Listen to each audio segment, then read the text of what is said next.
Welcome everyone to another episode of Talent You Should Know, where we focus on the entertainment industry on a different level. Not only will there be artist and actor interviews of known and unknown talent, but insight into the team behind them that helps them build their brand. Each week, we'll tackle a different person in the industry with talents in their own rights. Sit back, relax, and enjoy the show.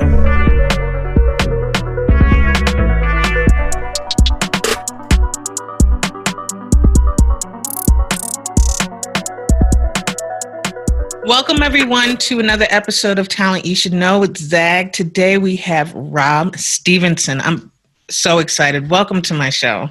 Good morning, Zag. How you doing? I'm so good. I'm just, happy to be here. And like I said, I got back from New York last night, and it was nice to come home, and my son hadn't, completely trashed the place. He's 17, going on 18. Yeah, so that was nice. I totally get that. So, please tell us how you started. Well, I'm once again RAab Stevenson. People know me as RAab or RAab or RAab, or that's basically my artist name. When I came out as an artist back in '93, I was just a local kid from Orlando that just wanted to make it in the music industry. Not necessarily trying to be a star, but I knew I was passionate about singing and performing. I can't tell you the countless whippings that I got from a mother. We grew up Kojic, very strict, where women couldn't even wear makeup or lipstick or skirt shorter than the knee or even line up to the knee, or else, it was like that. It was a very strict household. And not to make a long story short, I wasn't the one that rebelled. I was the kid that actually, when my mom forced me into singing, which was the best thing could have ever happened for me, well, one of the best things that could have ever happened to me. She saw something in me that I didn't see in myself. And, that a week later, I was in the Sunshine Band or the children's choir at church. And that was the start of this journey. And I wasn't only listening to gospel music. I was sneaking over to my aunt's house, who lived in the same projects that we grew up in. And her collection was totally diverse, opposite of what my mom listened to. She would borrow my mom's Andre Crouch, Sandra Crouch, the Hawkins records, whenever she wanted to, go into her little spiritual lane. But otherwise, she had Esso Band, Parliament Funkadelics, Michael Jackson. I would just go through her album collection. Oh my God. And especially when my mom would say, hey, could somebody go and borrow some sugar or some eggs? You know the routine. From your aunt, I would be like, me.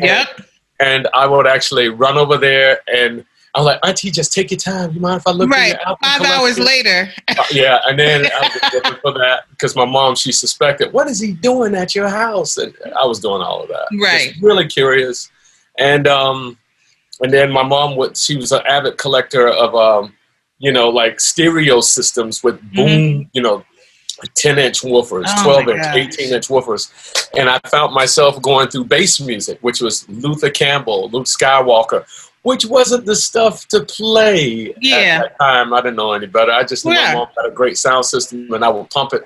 And the park was right below our, upstairs apartment, and people would be breakdancing.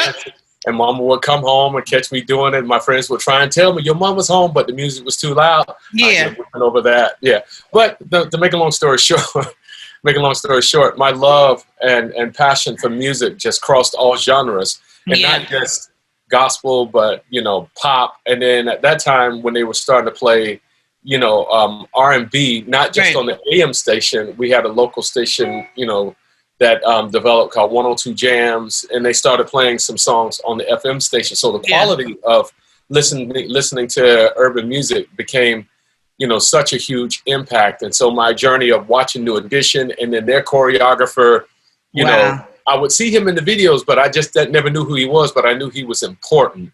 And I always wanted to be in a position like that. Whatever group I was in, I knew it took a lot of hard work, a lot of practice, in order for us to achieve those goals, because I didn't know of any A&R or even what A&R stood for during that time, as far as being seen by talent scouts, etc.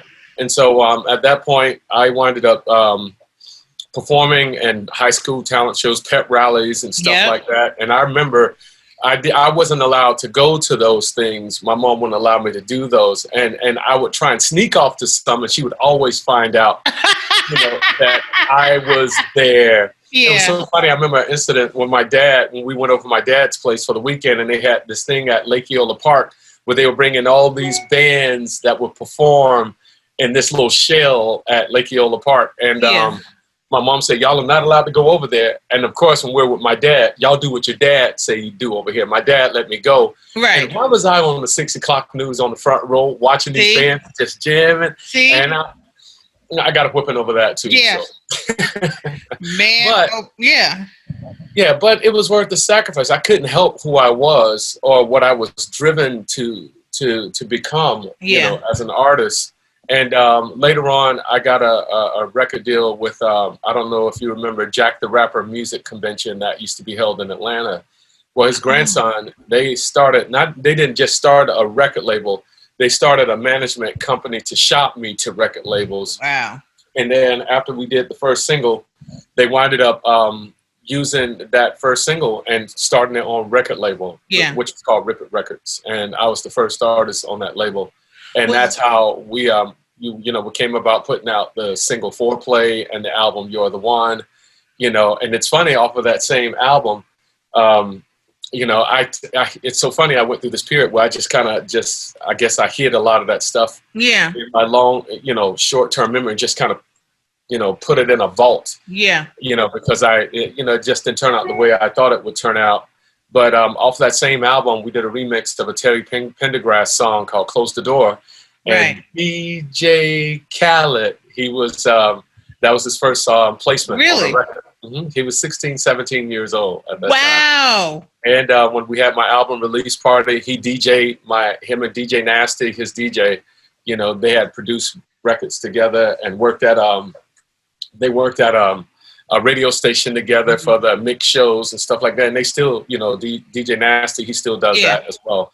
But that was his first placement off of that album. Yeah. And a couple years ago at the Grammys, when Rihanna was doing Wild Thoughts with Bryson Tiller and her, that was the first time I had seen Khaled in person in a long time, him and DJ Nasty. And we met up, and he told his whole crew, and they videotaped. It was a really beautiful moment. Yeah. And I celebrate him even when I see him doing his thing now. Yeah.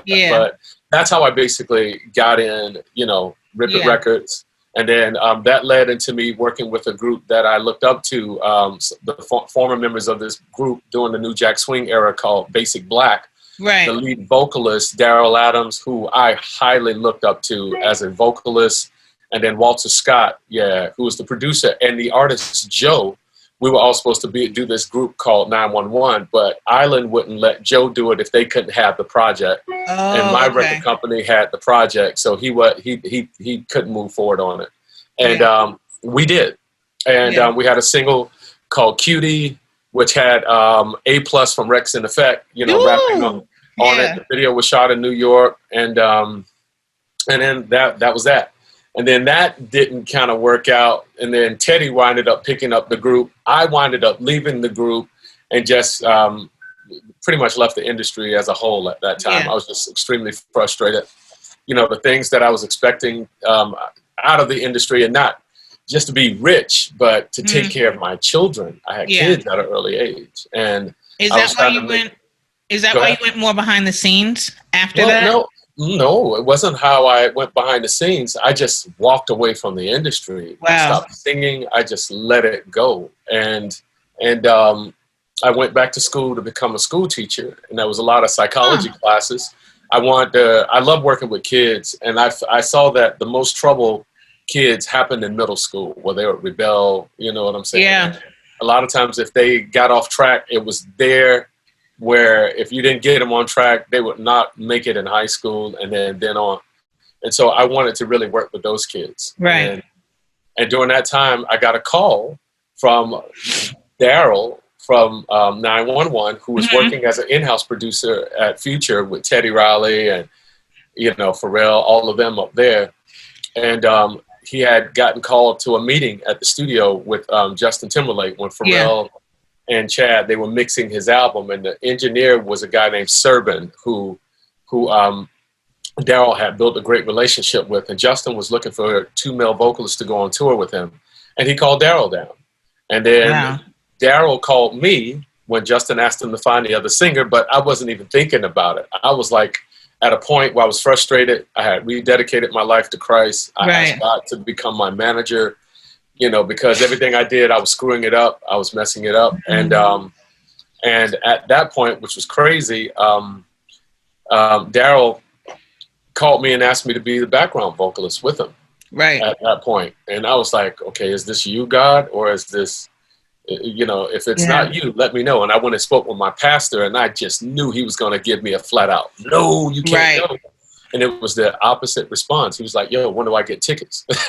Like that. And I thought that was beautiful at that point. And 9 days later, after that phone call, me and Daryl was in New York. Bless you. Thank you. We were in LA singing background with Justin. Yeah. Mm-hmm. Wow. And that's interesting. Like a couple of things that you said, I found that were so similar to what I know. So especially when you're talking about music, it's interesting. Like when you mention the different genres. Oh yeah. And I don't know if you found this, but my family, like we also played a lot of classical. Okay. And that really helped me pick up on like the transitions that I hear now. And I'm like, oh, you know, it made me pay attention more because of, you know, the complexities in like Vivaldi and Mozart. You know what I mean? Here's the deal is that when I was in college going for this music, not music, but teaching certificate, me and a friend of mine, his name is Nelson Gray, you know, he was a musician at church, and here's God, you know, putting key people around me at this time. Right. And Nelson, we would meet up at lunchtime between classes, and we would go and do like these improv acting things. Yeah. And we would laugh and crack up. And then we had a conversation. He was like, yo, man, I play at church. I'm like, really? I was like, really? How good are you? And we started meeting in the music hall in these little rehearsal rooms. And we started playing and writing songs together, which was really, really dope. Yeah. And the professor of the music department, Dr. Sean Amos, he came in and he asked, were we music majors? And we thought we were in trouble for using the rooms without permission. Right. And I was like, no, we're not music major. And he was like, why not? And I'm like, yeah, I'm not really trying to do this classical thing. Although in middle school and high school, I was singing classical pieces. Right. And he was like, yo, we got free scholarship money, you know what I'm saying, that I could give you, you know. And then at that point, if you really like it, you know what I'm saying, we can possibly move you into into a degree as a voice major. Yeah. And I knew I wasn't really trying to do that. But I was like, you know, this extra money would help me living off campus in my own apartment, taking care of my children. I'm like, yeah, I'll do it. And I auditioned, got in, singing classical pieces, which was very relaxing. And now, mind you, before college, back then, I was listening to all genres anyway. I was listening to Whitesnake, Motley Crue, Guns N' Roses. I was listening to a plethora of everything. You know what I'm saying? So music was in me, whether I liked it or not. Even country, I listened to it all, you know. Yes. And so for me, when studying all those different genres, you know, where I'm at today, there's no, maybe this isn't the right term, prejudice towards different genres or anything like that. I just love it all. You know? And what's funny is people always people do get on me when I say I love country music. Yeah. And I said, I love country music because they can talk about a pot, a shoe on the street, you know, and it could be a great, great song. And, and the storytelling. The storytelling alone is incredible. You know what I mean? So my thing to that, it's like, look, these are some of the things that I wanted to explore as a coach later on. You know what I'm saying? I just never, if you have 2 functioning vocal folds or even 1 functioning vocal fold, and you want to really work hard towards being the better singer or better artist, blah, blah, blah, blah, blah, I'm your guy to help you achieve those things. Simple as that.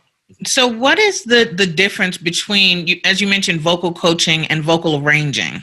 All right, so vocal arranging, which is what I was doing as a artist. Yeah, a vocal arranger gets in, listen to melodies, listen to the track, find inspiration, and you are creating background parts or even lead parts to make the song move a certain way, or or evoke certain emotions a certain way. So we're basically, they're artists as well, you know what I'm saying, to be able to have the gift to be able to arrange vocals, to be able to tell these amazing stories.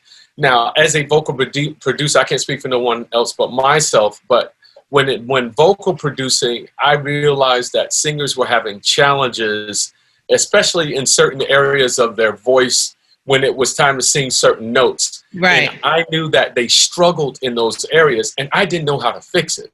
Besides telling them it's time for you to go and get something to eat. Are you hungry? Right. Or even if the person smoked during that time and I didn't know no better, I was like, well, maybe it's time for us to go out and take a break. I didn't smoke, but if they needed to smoke, go do your thing. Yeah, get yourself together. Let's come back in and let's push through it all over again. Yeah. Not realizing what the damages that was being caused during that time. So I knew that it took a lot of work to try and get them to sing through certain areas of their voice that I didn't understand or have the knowledge. Right. That's where vocal coaching, which is like having a personal trainer on the bench.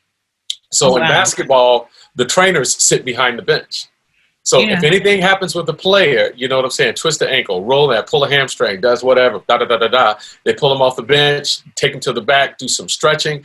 Even before the game start, they have to show up at the venue 1 o'clock if the game starts at 7:30. You know what I'm saying? They start stretching, going through routines to get them warmed up before they play the game at 7:30. Right. Sometimes they might even scrimmage a little bit before then. You know what I'm saying? So that's basically what I do. I'm able to stand on the outside based on whatever your goals are and just say, okay, look, here's the game plan for us to achieve these goals. And then the stuff while achieving those goals, I need to work on this side of your voice to build strength. So it'll give you more longevity in the long run. See, because as a vocal arranger, the vocal arranger are just as responsible for the hit songs that we hear on the radio. Right. It's not just the artist. And sometimes the artist is the vocal arranger. Yeah. But that's another job that goes underneath. I give a shout out to my man, Kool Correll, or any of Sean Garrett, you know what I'm saying? Any of these artists that arrange vocals and not only write the writing aspects, which is another contributing factor to hit records. But as far as a vocal arranger, once they finish the product and it leaves the studio, a lot of times they don't touch it no more. And people fail to realize that the artist, once they've recorded the song, they probably may not have even sung the song from beginning to end all the way through. Yeah. So that's another different challenge. And that falls on the hands of the voice coach majority of the time. Yeah. Wow. So now I have to get you to be able to sing your song that's a hit record on the radio live, night after night. And the bigger the record, the more demand it's going to take for you to constantly keep performing it. And sometimes artists get tired of singing the same song. So sometimes they'll remix it, they'll flip it. And not that they hate it, but it's like, it can be a little taxing at times. Well, it's not that they don't appreciate it. They enjoy the success of it. But a lot of times it becomes a little taxing. And it's like, it's kind of like, okay, I'm eating the same meal every night, but now instead of potatoes, let me put some rice with it. Instead of carrots, let me put some asparagus. Exactly. You still love it. You just need a different side. Different side of it. Yeah. Different perspective. And sometimes they'll flip it. The musical director comes in, and that's another job. Where, especially when doing it live, and then it keeps the listener like, oh my gosh, they did this different arrangement. Yes. For God, it was amazing. It was better than the album version. Yeah. And I think all artists are looking, whether they do it exactly like the record or they remix it, which is what we called it back in the day. They're always looking at ways to elevate it, to make it better for live performances. So by the time it leaves the vocal arrangers and the studio's hand, sometimes before they even call me, they'll go out and just try and perform it, on their own. I got this. And then they'll go to sing through it a couple times, and it may not be as good as they think it is, or they might have challenges or struggle. And that could be other contributing factors besides them even just doing that. And at that point, they'll seek help. Yeah. And at that point, I'm like, okay, this is what the problem is. This is what the challenge is. We need to build strength in this area so you can actually sing the song. It's not always about lowering the key, drop the key, drop the key, drop the key, drop the key. Yeah. Because when that happens, it winds up turning into a different song at that point. Same song, but a different frequency. Yeah. You know, meaning it'll. Every song has energy. It resonates. And it bounces off. Yeah, chakras in the body. There's frequencies in these songs. Not only the melodic patterns, but where the keys are. And for a singer that's not a professional in this industry, they'll relate it as, that person was singing flat all night. And the person may not have been singing flat. Yeah. The key just may have been lower. And for them, it hits them a certain way because they're used to hearing it a certain way in the body. So frequency. So that's a lot of times what happens in that case. Right. Yeah. That's a lot of, it's funny you say that because even when I listen to like singing competitions, it's hard for me to hear people like mess up because when I listen, I close my eyes and I go like, I never want to look at the person singing. Yeah. I close my eyes and I'm listening to their notes and I'm, you know, the next one, you're like, please let them. Speaking of that, I think that's one of the most valuable parts of the television show, The Voice. Yes. I think that's the most valuable part. The judges can't judge you based on how you look, what you're wearing. And people, you know, whether they say it or not, they do that, you know, or if you're doing your hand like this or put one hand in here, they can't judge you. Right. They have to feel the song like how we do it on a regular basis. Right. You know, if we don't recognize the voice, or sometimes we're like, oh my gosh, that sounds like such and such. It sounds like this person over here. Yeah. You know what I'm saying? We first gravitate to it based off of how it makes us feel and where we are in our life. Is it relatable?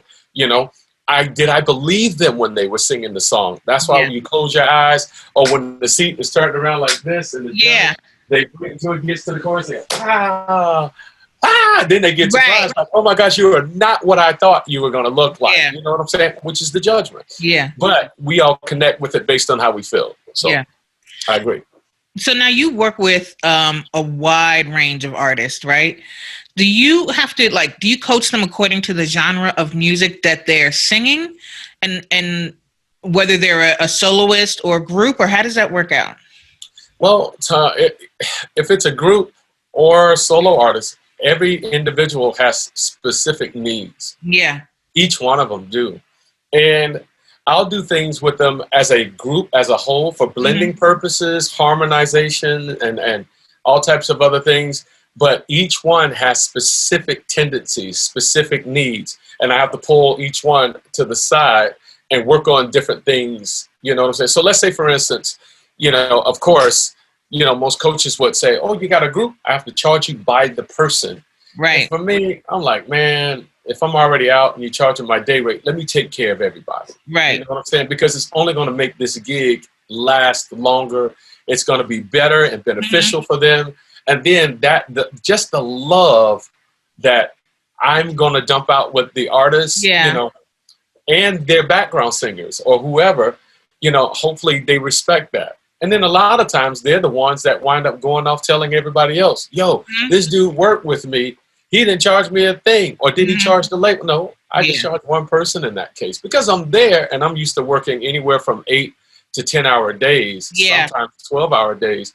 And if I don't keep that up, you know what I'm saying? By the time I do come back home in my home studio, I have to get back in a rhythm, you know what I'm saying, of being able to sit here and then teach that long. Does that make sense? Yeah. So with individuals, they have specific needs. When it comes to genre, no, I don't really fool with that either. Meaning, I don't coach based off of particular genres. Whatever their style of singing, I stand on the outside, look objectively, and I start building strength from right there. Now, stylistically speaking, whatever their genres are or whatever their vocal style is, hopefully I give them the tools for them to be able to do even more without worrying about, oh my gosh, am I going to be able to hit this note? Am I going to be able to do this yodel? If the person yodels through a song, I have to get them to be able to turn it off and on command. Simple as that. Yeah. That's what I call the vocals or the singer's bag of tricks or nuances. Okay. Whitney Houston had a bag of tricks. Aretha Franklin has a bag of tricks. Right. Mariah Carey, we know she's going to do exactly. a whistle tone right away. You know what I'm saying? We know that she's going to sing breathy right away. We know Beyonce is going to do X, Y, and Z. You know what I'm saying? But the thing is, if you're expecting her to be able to do that, yeah, we're going to train those particular areas of the voice. But then I want to show a different side of the voice. Can you do this? If you're a person that's used to riffing and running out every place, well, let's see if you can sing something without doing all of that. Right. Let's simplify. And that, that's so interesting. I actually didn't realize that because I felt like, people who do rock and heavy metal, they're harder on their vocal cords than someone who does R&B. So I thought maybe there was some sort of different tactic, but that's interesting. Well, even still with that, I've been blessed to work with several rock artists. You know what I'm saying? And it's been a blessing. And one in particular who I absolutely love is Dave Matthews. He's not only an amazing person, amazing guy, but an incredible artist. Yeah. Like some of the shows or tours that I work on, it's set. The way the show is set. Not unless one of the guests that are featured on the record shows up, and then we might go in and do some stuff, you know what I'm saying, to allow for them to be able to come on stage. But with an artist like Dave Matthews, they change their set list every night.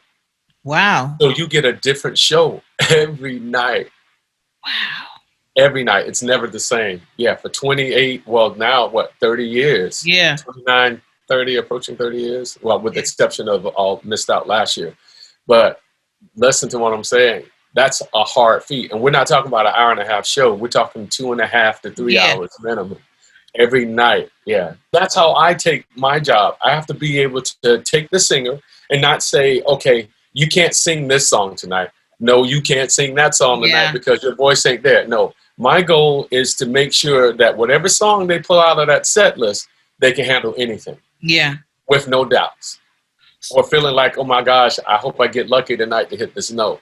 But when they come off the stage, that the voice is still there. Yeah. And they got enough, ready for the next night. Or sometimes 3 nights in a row of 3.5 hours worth of performance. And that happens. Yeah. So what are the most common mistakes are you seeing that singers make? The most common mistakes that singers make is, number one, I don't need a voice coach. Right. I learned that lesson. Yeah, and some of them have to learn the hard way, is that I don't need a voice coach. And then here's the thing, some of them that may have had a voice coach may not have been the voice coach for them. Mm-hmm. You understand how important that is that they'll just get somebody that they find that sings really, really well. All right, come and coach me. But the person may not be well versed in the mechanics of what's really going on. Yeah. Like for me, I have a team around even what I do that holds me accountable. Being able to work with doctors or being able to work with another voice coach, and we can bounce ideas off of each other when I get stuck or she gets stuck, you know what I'm saying, on certain things. So the goal is, it's all about the artist in that case. So a lot of mistakes that they make is that, no, I'm cool. And a lot of times they don't want to spend the money to invest in that. Mm. And a lot of labels won't really dish out the money to take care of it like they used to do until they see that their investment is in trouble. Yeah. And meaning they go out and do a couple live television show performances, and it didn't turn out the way that they needed it to turn out to be. Yeah. That's when that becomes a huge problem. You understand what I'm saying? Yeah. So at that case, at that point, then they'll come. But I feel like it's always the artist's responsibility, for them to invest in that side. Yeah. One, they can see where the money's going, and then they can see the result. You get instant gratification. Yeah. And what's the instant gratification? Especially if they're in the studio recording new material, they'll be able to see the evidence of it working right away. I mean, I can't tell you how many times I've heard singers on one album, and then on that next album when they got a vocal coach, or absolutely. Some of them you're like, man, they can't sing. You'll hear them live, and you'll be like, how did they get signed? They get a vocal coach, and then a year later, you're like, oh, okay. You can tell. You can hear it. You can hear it. It's like, oh my gosh, the riffs are cleaner. The control is so much better. Oh my God. And then you think about it, when they're in the studio, the execution happens a lot faster versus days. You understand what I'm saying? Yes. Versus days. So in that particular instance, you got to really think about what's really happening and why it's super important. And then you think of it like this also, when singers are training on the regular, if they get injured, the recovery time is a lot faster than it would be if they weren't. No different than any athlete. I know this is kind of like to the left. Do vocal cords age? That just goes in my head. Yes, absolutely. Just like the rest of our body bodies does. Okay. But even still, if you take care of them. Yeah. You know, by what you eat, by what you put in your body, it affects it. You know, lack of sleep, stress affects the voice. You know what I'm saying? And the rest of the body. You get stressed out, then you're prone to illnesses or getting sick quicker. So you got to take care of it. You got to get up and exercise. You got to work your body out. You got to stay hydrated. Mm-hmm. You know, if you put a lot of sugars and things that's going to trigger reflux, and there's two versions of reflux, that stuff will affect your voice. You know, people that get up in the morning, man, I got to get this cup of coffee. And that's cool, but they're like, yo, I'm going to get me a grande macchiato karate or whatever. Dairy all in there, you know. And not even just the dairy. Caffeine is a natural diuretic. It's going to dry you out. It's going to give you an energy boost, but it's going to dry you out. So you got to chase it with more water to help dilute a lot of that. So there's a lot of different things that you got to think about, you know, when it comes to, you know, vocal maintenance. And yes, they do age, but that's why even a lot of the older singers that are still out there touring are still training with voice coaches when they need to. You know what I'm saying? Before Michael was getting ready to do this tour, he was training with a mentor of mine, Seth Riggs, before he passed. You know, Stevie Wonder was training with Seth Riggs, you know, whenever he needs it. You know, the Super Bowl was, you know, Ron Anderson, who's a coach up there in years, was training the weekend. You know what I'm saying? So my point is, we're out there. We're working behind the scenes, you know, to help make these performances as big as possible and help the artists be the best that they can possibly be. Yeah. Is it possible, and you could say no, for us to try like a couple of techniques that you would give someone to exercise? Well, you have the most common one that I like to use, and that's a lip trill exercise. So you just let your lips vibrate like a motorboat, like this. Just like that, right? Okay. And you can do descending scale patterns. You can go... I know that one. Okay.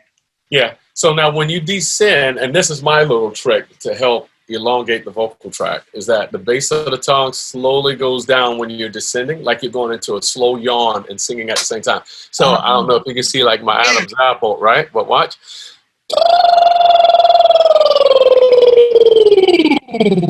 Yeah. You want to stretch that area out. Mm-hmm. And get it as flexible as possible. So you can do a lot of descending, like I said, descending scale patterns, which actually help with a lot of that. Yeah. That was amazing. I looked, I said, wait, did y'all see that? And there's no one here. The one, I know, right? And here I am. Yeah, can you see my Adam's apple? No, we can't see it, Rob. Yeah. Well, it's going to be on YouTube too, so they'll see it if they want the visual. So for those people who are looking to become background singers, what do you recommend as far as training, and how do they choose who to audition for, you know? Well, here's the deal. For me, only background singing work I've ever done was on projects in the studio. You know what I'm saying? Textures, blending, vocal arranging. You know, if I had to get in there and sing the stuff myself, it was a lot of that that's going on. Does that make sense? Yeah. It just turns into, you know, like I said, I was doing a lot of the background. Sorry, I got distracted. Background singing work, you know, in the studio. And it wasn't until, you know, like I told you, I rededicated my life to Christ. I went to his church, called New Birth South, and I started singing in the choir. And the bass player was an old friend of mine. And I was like, oh, yeah, I'm in the right spot. So I started singing on the praise team. And then they gave me a microphone to sing with the praise team, and I was like, this is background singing work. Once again, God strategically putting stuff in position to prepare me for my first major background singing gig, which was with Justin Timberlake back in 2002. Wow. Yeah. And so at that point, I felt like that was some of the best training for me, doing that Sunday after Sunday, then, Thursday or Wednesday night Bible study, and then choir rehearsal on whatever days. And it was helping develop my ear, or helping me get back into shape for doing a lot of that, because I had took a break and just stopped singing for several years. Yeah. Got it. And then here's the other thing. There are local clubs and open mic nights. You can go in and ask, could you sit in with the band? But find out who's the band leader and what songs they're going over. And then take those songs and pick apart all the background parts on your own. That means listen to the record. I mean, you got computers that's got recording software on it. If you have an iPhone or a Android, phone, you can actually record the vocals right into your phone. You can do all of that stuff. So it's going to take some work and dedication on your part. And the more you can hear all these other different parts, when you are able to present yourself at some of these open mic nights or little clubs and stuff like that, where musicians, when they come off the road, they come and sit in these house bands, you know what I'm saying? And then, first of all, if they see you're prepared and the way you conduct yourself and handle yourself, don't get caught up in all the gossip and, oh, this person is terrible. Even if the person is acting up and showing up late, that doesn't give you a right to really talk about it. Just do your job, keep your mouth shut, and just keep working at what you're supposed to do. Yeah. You know what I'm saying? And then people would take note of you being on time, of how well you know the material. You're able to hear, you can sing the alto. If you're female, you can sing the alto or even tenor part in some cases, or the soprano part. If you're a male, you can sing the alto part. You can sing the tenor part. Or in some cases, you can sing the soprano. But on tours that I work on and I arrange, I leave the males on the bottom for majority of the time, depending on which artist. You know what I'm saying? But for the most part, I try and do it to where the singers would last long on the whole tour and give them an opportunity to be able to work on some of their own stuff independently at the same time. So if you're able to do those things, by the time you get in front of a musical director, or you reach out to a musical director, and they're all accessible online, on Instagram, and don't just go up and be like, yo, listen to my music. You know what I'm saying? That's the wrong way. Yeah, because for me, I'm not going to listen to it because we are busy, and a lot of times we don't have time. Sometimes it just depends on your approach and how you reach out to them. And it'll do you some good to know the artist that they're working with. Mm-hmm. Because a lot of times, sometimes they get double booked, triple booked. Two of my favorite musical directors to work with is Kevin Antunes and Adam Blackstone. And Adam is working with everybody. Everyone. Yeah. And I'm so grateful for both of them because they've called me to come in and work with singers, whether that be on television or high profile artists, and for them to be able to see what I do or what I bring to the table based off of me doing those type of things, being prepared, coming in, making sure the singers are set, etc. And they hire me to do other things. But when you approach them, it'll be good if you knew their work in advance, and who they work with, how many singers they have out on the gig, do your research. That's where it starts. Yeah. And then when you do approach them, conversation, let them know you're available. It might do you some good to even send clips of like what you've done. Like he sent people, to me to audition right here. So now, do actors need vocal coaches too? I've always wondered. Oh yes, I'm coaching several now. Really? Oh yeah. So what are the challenges vocally that actors have that they might not be aware of? Well, here's the deal. Experienced actors, they get it. You know what I'm saying? They have coaches. They have vocal coaches. You know what I'm saying? Vocal coaches, we deal with more of the singing side of things. Mm-hmm. There's what's the new movie that's out right now? Oh my gosh, the guy from Black Panther. Is it the one? Black Panther Party. Yeah. Black Judas. Yes. And yes. He went after an opera coach. Really? Yes. Because, see, people don't realize that just because, we're voice coaches or SLP, speech language pathologists, you know what I'm saying? And I'm not a SLP. I'm a voice coach. Right. But a lot of times you have to do that because of all the talking. I've had a singer that, injured their voice just on a set of a movie where there was no singing. Yeah. Where the voice is just tired. You're doing take after take after take after take after take after take with no singing, and the voice fatigues. It tires out. And then you have all the rehearsals where they have readings, you know what I'm saying, to go over these parts, blah, blah, blah, blah, blah, blah, blah, before they even get behind the camera. Wow. And so the voice is, when you go to ENTs, the number one seen person or people or a profession are public speakers. And then the teachers. You know what I'm saying? I've coached teachers, pastors, you know what I'm saying, that injured their voices, so they'll wind up sending them to someone like myself or an SLP and not only us, but the acting coaches as well. Right. That'll go over a series of exercises, how to, where to place the voice at for acting and all those different things. Yeah. So is it kind of like what you said before? It doesn't matter if they're a pastor or an actor or a public speaker. You train them the same as far as their vocals? Yep. Okay. And my training regimen, it's fun, but it's intense. It really, really, really is. It can be intense. So do you recommend that people travel with a vocal coach as well? Absolutely. Okay. I do. Even though in my case, because like one year I was probably home 6 weeks out of the year. Yeah. And it was because all my other days off were being booked by other artists that needed me to show up. Yeah. And it's a challenge. So I'm able to do a lot of that online, but it's better to have a coach in person. Yeah. You know what I'm saying? Because we could see what's going on. Not saying, it's funny when I show up on gigs, they're like, oh gosh, here comes Papa. Here comes Daddy. He's telling us we can't have no fun.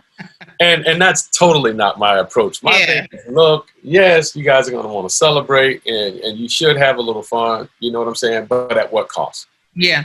What is it going to cost you? You know what I'm saying? If you're going to want to go to the club and unwind, but you got to think, you're in the club when it's packed and you got all these loud music. These speakers aren't going to turn off. You know what I'm saying? When they get tired and you're trying to talk over the loud music, that's going to cause your voice to fatigue so quickly. Right. You know what I'm saying? And then when you leave the club, oh my gosh, I think I'm coming down with a cold. I don't feel good. No, that's called vocal fatigue. You was just in the club all night talking over loud music. You know? And so my thing is, if you're going to go, don't stay long. Like literally you get 30, 45 minutes and come back. You know? Right. And then, everybody's going to do what they want to. So I don't want to take away their power or anything like that. We grown. Yeah. So just remember, if you go out, I don't recommend you being out this long. And then if you do feel like you got to talk, there's some checks. You can put one finger in the ear and you find yourself like really loud in your head when you're doing this. Yeah. You're competing against the loudness of the room. That's going to tire your voice out. Get out of there. Come back. You got a show tomorrow. And you don't want to crash and burn because that's going to mess with your confidence. You know what I'm saying? If you can't pull these things off. And people are quick to blame everything else on oh my gosh, guys. Yes. They blame it on the sound guys, and they're the first ones to get in trouble on gig, and normally when I get called on the gig, I try and meet up with them first, to see how we can help the artists out together. Right. You know what I mean? And then the other thing is not saying I'm looking for behavior, but I have to look at everything as a whole as a coach on what could possibly be causing the voice to go out. Got it. So I've always thought, to me, like music heals, right? That's just like something I've always felt in my heart. And I think, that's been the case, especially during this pandemic. Have you seen that, especially with like the struggles of mental health and everything? Yes, I have. I'll give you a quick story. Okay. How music heals. Music is ministry, and my my people that are religious that they're like, only God's music is. I'm like, but God put it all in us, didn't he? Right. Right. You know, so music can inspire you to do great things or some really bad things, you know. Yeah. I remember one time I was listening to a lot of hardcore hip hop, and the moment I got in an argument, I was in the kitchen waiting tables at Applebee's, and me and the kitchen manager was about to fight, and I found myself quoting, you know, one of the scriptures from a rap song. Right. And it was like, yo, Rob's about to knock this dude out. But the stuff Yeah. I was saying, they went from, they were baffled. And I was like, yo, what's up? It's like, yo, you just quoted Tupac. And I was like, really? Yeah. You know what I'm saying? And I love Tupac. But my point is, out of anger, I was bringing up all this stuff, like how I'm going to hurt this dude. And it wasn't even me. You know what I'm saying? So it's like whatever you allow inside your heart and inside your body, when we listen to things, whether it's music or not, you know, it becomes a part of us. So, yeah, that's that. I kind of got sidetracked just a few seconds. No, that's fine. Yeah, but music is ministry, and how music heals. Yeah. Is that one of my daughters fell ill in 2006. Mm-hmm. She was 14 years old. She was my musical baby. She was traveling with choirs. Yeah. And just out of the blue, I was working with Justin, and this was my first, the second album, the Future Sex Love Show album we was promoting. And she loved his song Sexy Back. And I was like, yeah, Daddy's going to bring you the first copy before it hits the shelves when I came back home. And she fell ill really, really quickly. Oh, wow. Her older sister was doing her hair for school, and she had what is called viral myocarditis, and it's an infection of the heart. It's like having the flu, but this one penetrates the heart, causing the heart to enlarge, bigger than your fist, which is the actual size of everyone's heart. Right? Yeah. But hers grew like 4 times the size, causing her to have seizure, you know, and a heart attack at the same time. And she basically died in her sister's arm. The medics got there, revived her. She was in a coma. Sorry. She was in a coma for 3 days. And while I was there, I was really sensitive to what God was telling me to do. Yeah. I said, okay. Me and my daughter, we used to battle with songs. Yeah. And God told me to get a radio and put it at the foot of her bed. And I said, okay, I'll do that. That's weird, but the nurses may not agree with that, but I'll do it. Right. Got the radio, put it there. Mm-hmm. I put in this Maroon 5 song that she loved called This Love. I played that first. Yeah. And you can see her vital signs, the meter that goes beep, beep, beep, beep. That started ticking. And then I took that out, and then I put in Sexy Back. Right. And what's funny is that her foot started tapping the bed. Yeah. This is no lie. She came out of the coma. She was alert.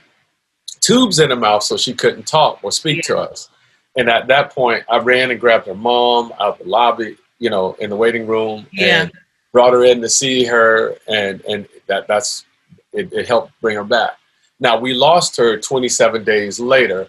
Oh. But the thing that I thought was beautiful, where I was in the midst of being on tour with Justin when I came off to see my child, went back, then had to come back in the hospital and be with my child. Justin kept me on that tour at full salary the whole time while I was out.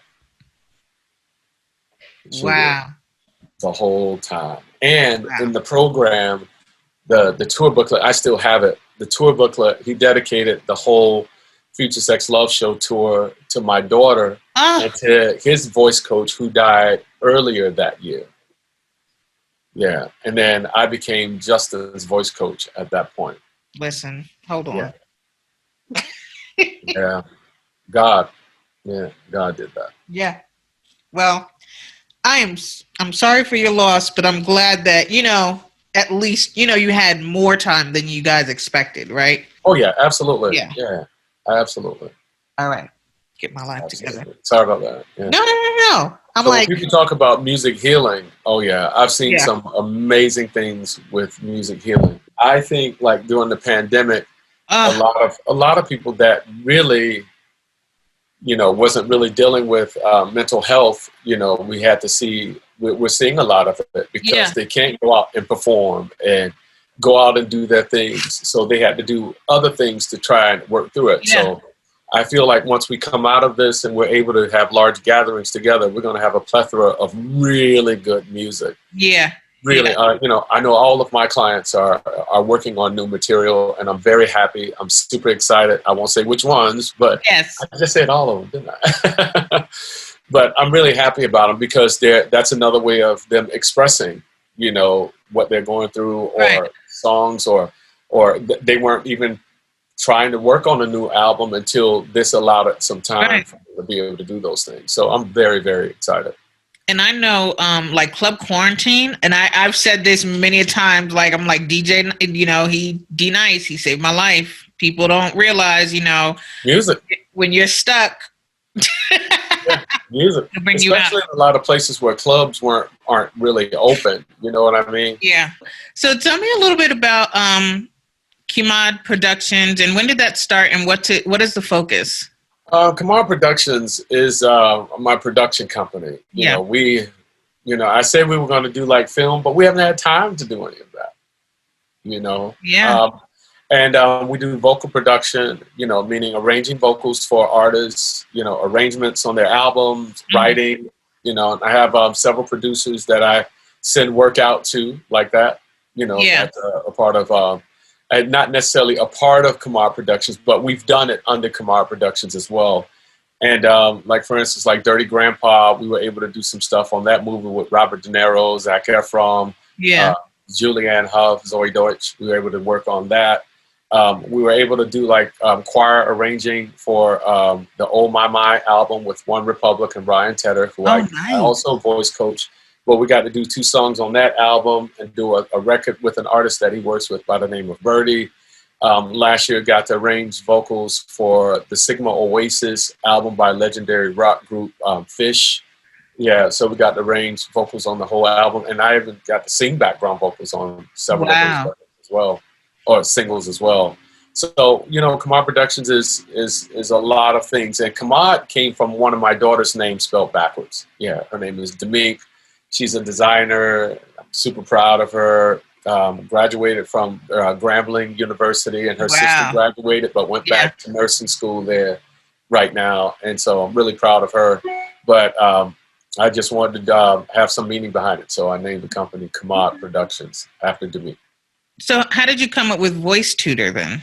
So I didn't do that by myself. My partner, Mindy Pack, who I said I have a partner, we hold each other accountable on jobs that we work on. Right. She was blessed to be the voice coach for Miley Cyrus right now, you know, for the Super Bowl pre-show party. You know, did some work with me with Justin Timberlake and a lot of other artists like Brandi Carlile. And I love her. Brandi Carlile? Yeah, but my partner, Mindy Pack, she came to me. We met at a vocal coaching conference one year, and I was literally about to walk out the door from, you know, staying with this particular organization called Speech Level Singing. And she was sitting on the floor, pregnant as can be. And I walked in the room. I was like, you know what, God, give me a sign. Am I supposed to stay here and do this thing or not? Because everything about it doesn't feel right. Right. You know, it felt like a pyramid to me. It felt like, you know, you have this seniority thing where people don't want to listen to people that have more experience than they do as far as working with artists on a high level. And she was sitting on the floor. She's like, yeah, come over and hang out with me. Not realizing that she was a huge Justin Timberlake fan. And that broke the ice. And so, and when she passed, the same year my daughter passed, 2006, here comes Mindy. Yeah, and so Mindy, she was like this hungry nerd for anything singing because she had injured her voice. And so she went on this trip where she had to figure out all this information to get her voice better. Yeah, and so now she's super dope. She brought the idea, hey, let's do an app together. And I was like, app? I was thinking about putting together these singing coaching CDs together. She's like, no, let's do an app together.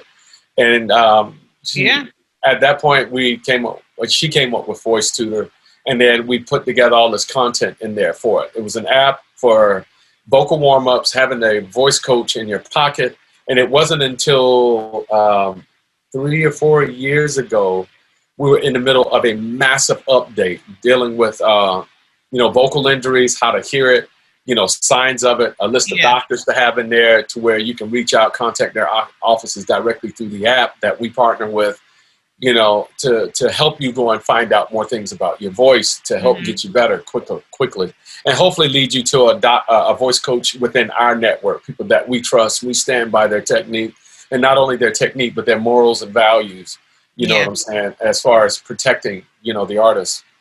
Right. And doing this big transition, Apple, they recoded all apps in their phone, everything. So you can go and look on certain apps that were in your phone that didn't work anymore. So the app is down. We're in negotiations with another company right now, and we're really close to putting it back out, like real soon, like within the next few months. Oh, good. Oh, good. So we're gonna. I know you have a whole day to get to, so I just have a couple of more questions for you. Okay. So I want to know, what is the most important lesson that you've learned in the entertainment industry since you've been in?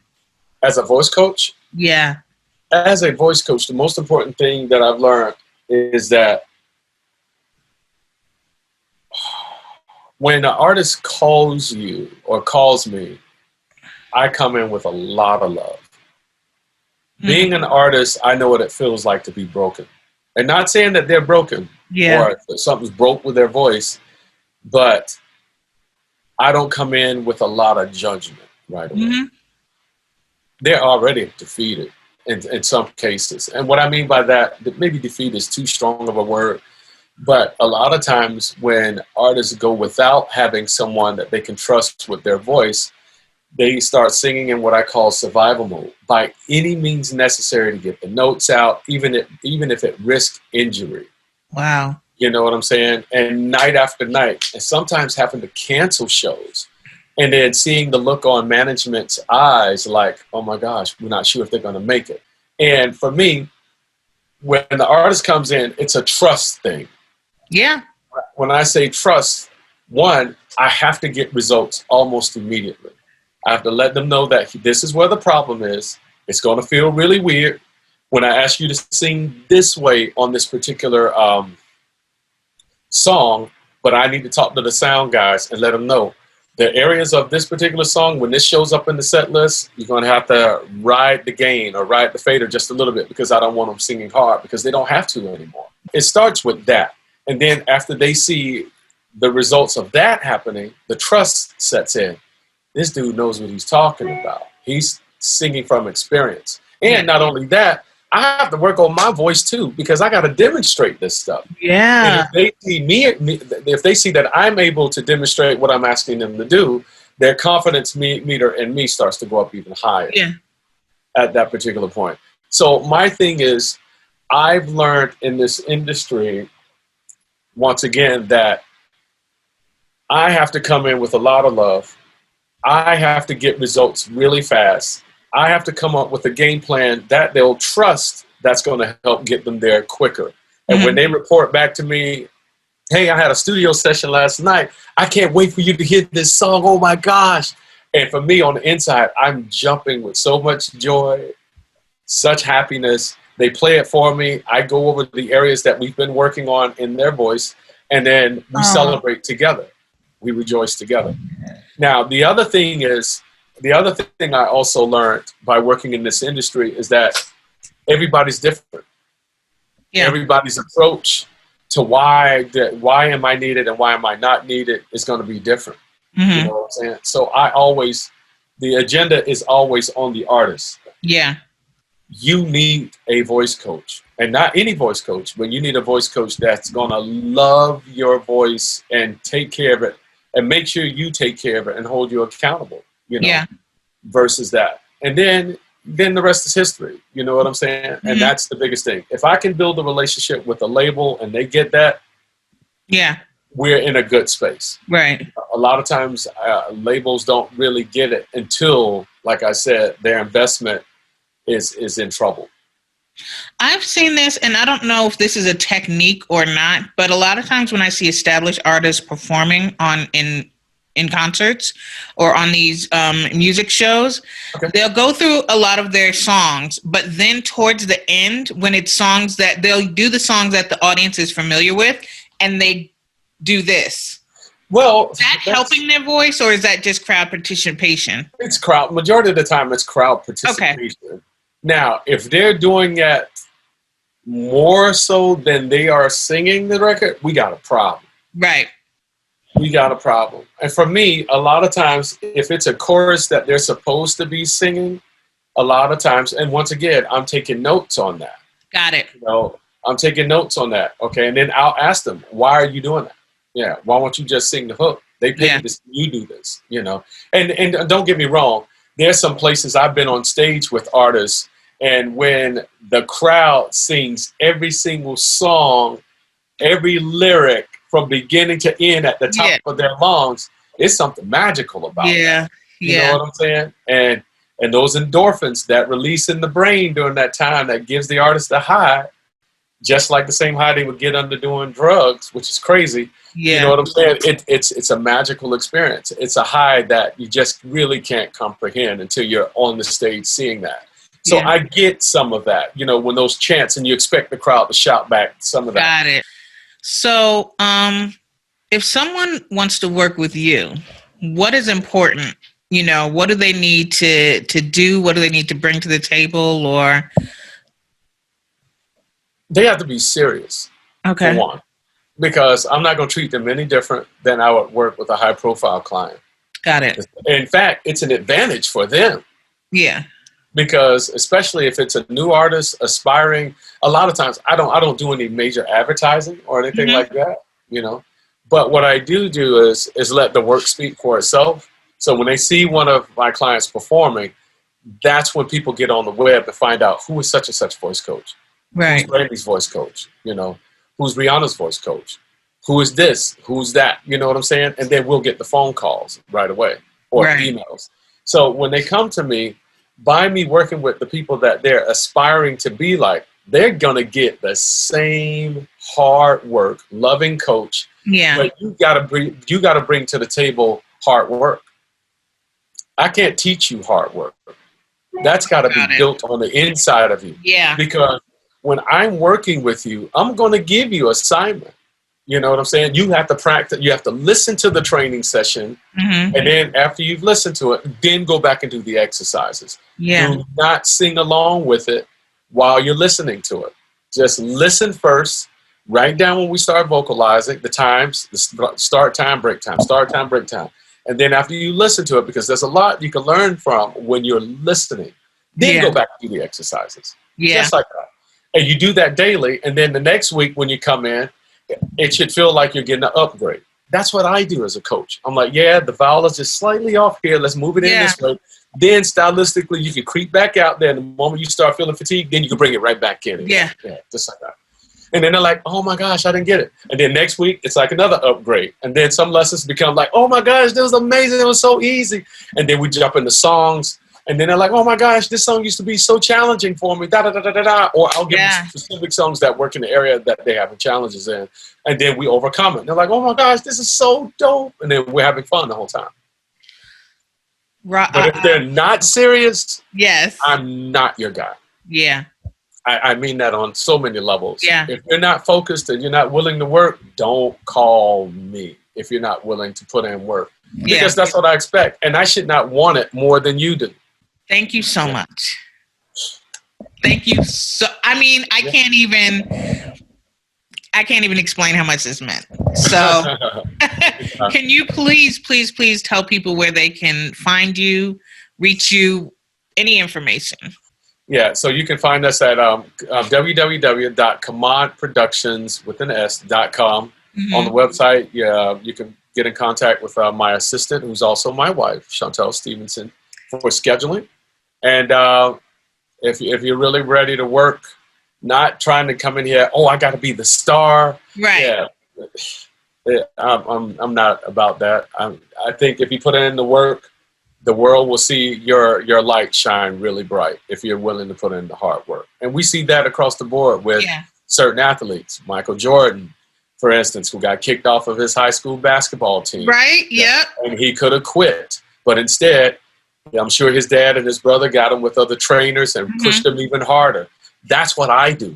I'm going to push you hard. Right. Really hard. I'm going to challenge you. I'm going to give you things that's going to, it might be frustrating at times, but together the goal is to see you win. And if you win, I win. Yeah. Simple as that. So, and I want both of us to win together. Simple as that. And you can also find me on Instagram. It's more so not as business focused. It's more so my family / business, a little bit of business, a peek into my life, with my wife, my daughters, and what it's like for me as a coach to kind of balance both of those worlds. That's why I don't want just a strict, this is for voice coaching and people think it's all about just being the star, voice coach. No, I have a family. I have to be able to balance both of those worlds out. I'm not just out here doing it to have a fancy car and all that other stuff. I'm doing it to see them win. And then in return, I can provide for my children at the same time. So that's why I have it set up like that. Well, and that's Robert Raab. That's Robert Raab. And the Raab is RAAB. Yeah. Okay. Gotcha. Thank you so much. Anytime, Zach. Thank you, everyone, for tuning in to another episode of Talent You Should Know. Please don't forget to subscribe to our channel as well as leave a review. Thanks again, and we'll see you next week.